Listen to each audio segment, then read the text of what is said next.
Hello there, Aaron Rayal here, coming to you from the floor of the New York Stock Exchange with Anshul Sharma. He is Chief Investment Officer at Savvy Wealth. Anshul, thank you for being here. We're going to dive right in. We know that you're a busy guy and we don't want to waste any of your time. I want to know how you're thinking about the current environment. There's a lot to navigate right now. We have interest rates, we have inflation, we have valuation. What do you see in terms of opportunities? Yeah, well, first, thanks, Aaron. Thanks for having me again. Always nice to be back.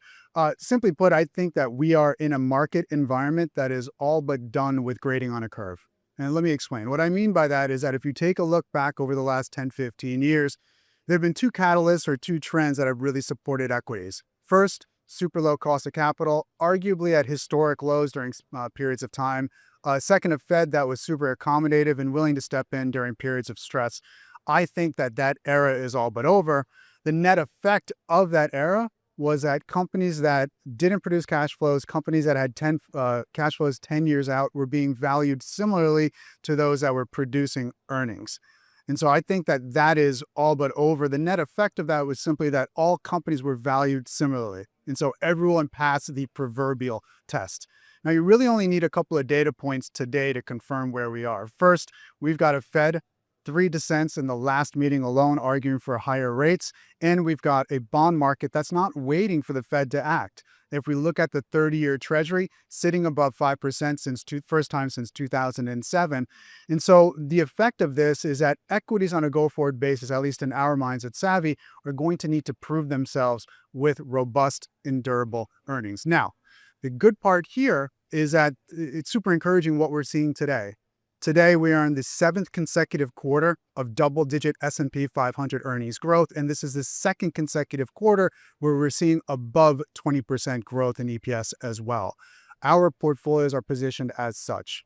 If we look at our stock bond portfolios, we're overweight stocks. We continue to like large cap equities. We understand the value of other segments in other regions.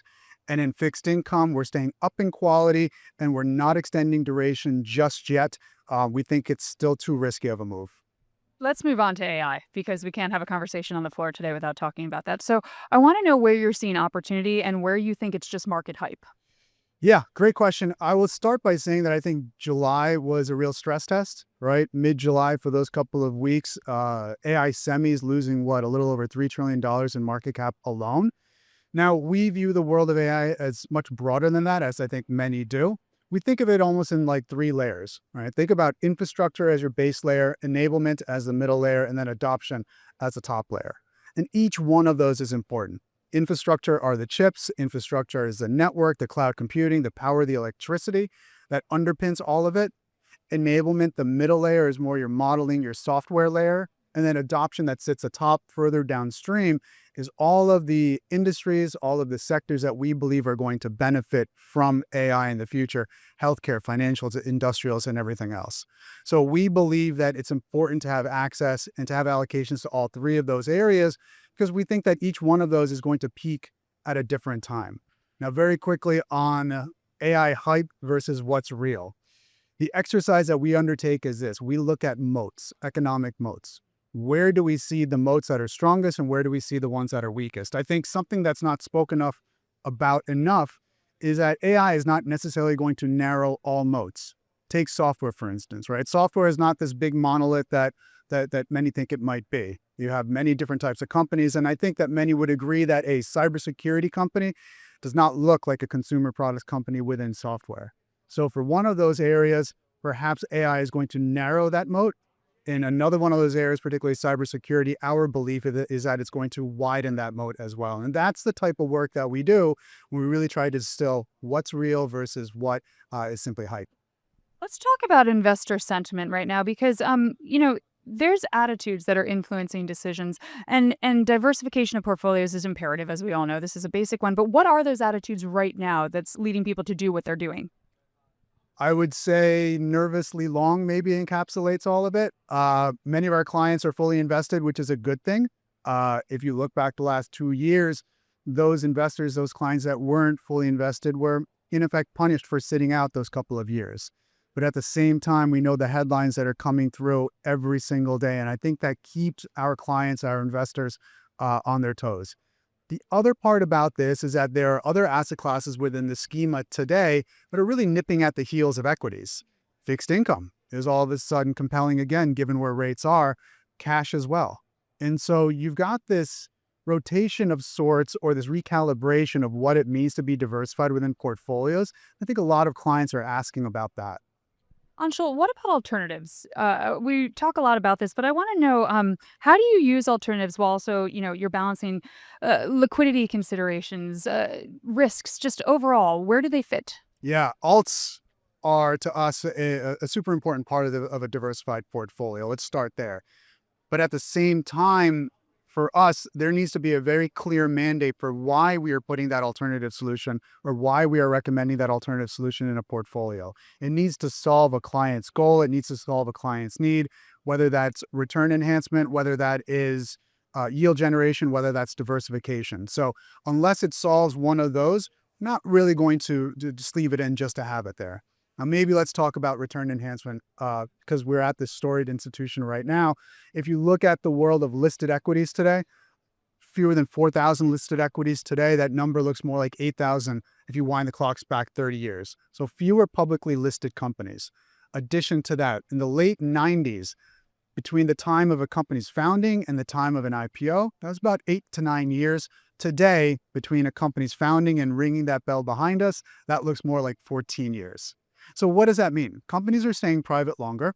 And what that means for our clients and our and advisors is that if we are recommending allocations to alts, one of the reasons would be to capture that nascent growth, that early stage growth within these companies that you just can't get in the public markets. But to your point, it needs to be sized appropriately for clients' risk tolerances. It needs to be sized appropriately for clients' liquidity preferences as well. Now, we've talked about the past, the present. Let's talk about the future. What are you seeing in the next 12 to 18 months, and how should investors position themselves for such? I think there are two trends or two themes that we're really locked in on today beyond everything else. The first is AI capex to AI earnings, right? Can all of the money that is being deployed today, all of that capital actually translate into earnings for these companies? I think we're starting to see that happen today. We expect that to strengthen over the course of the next 12 to 18 months. I think the market expects that to strengthen over the course of the next 12 to 18 months. And the second is market breadth. So the story for the past few years has been all about the super large, the mega cap names within, say, like the S&P 500, the Magnificent Seven or so. Year to date, an equally weighted basket of the S&P 500 is actually outperforming the market cap weighted index. And so to us, we are beginning to see this broadening out of the rally, and we expect that to continue. So I think the two things that we're really looking at, like I said, whether or not we can monetize or companies can monetize the deployment of AI capital today. And then the second, market breadth widening out to include other sectors that may not have been included the last couple of years. If that happens, that widens the opportunity set for equity investors beyond what they've known for the course of the past couple of years. So those are the two things we're looking at. And you kind of answer this, but I'm going to just ask a little more directly. How do folks navigate uncertainty? I know that's a big question, but as drilled down as you can get it, how does one? Yep, I think the first thought here is to stay true to your strategic plan. Right, so have a plan and stick to it. There's no shortage of noise today. We know that. Everything over the course of the last couple of months has taught us that, or has reinforced that, I would say. So stay true to your strategic plan. Check in. This is not one of those market moments where we can set and forget, so to speak. I think it does pay to be active with respect to allocations amongst different areas of the investing universe. And I think on a go-forward basis, those clients who can stick to the plan but can also allocate around that are going to be the ones that are most successful. Anshul, thank you for your time and your insight. This was Anshul Sharma, CIO of Savvy Wealth. I'm Erin Real, and you're watching Asset TV.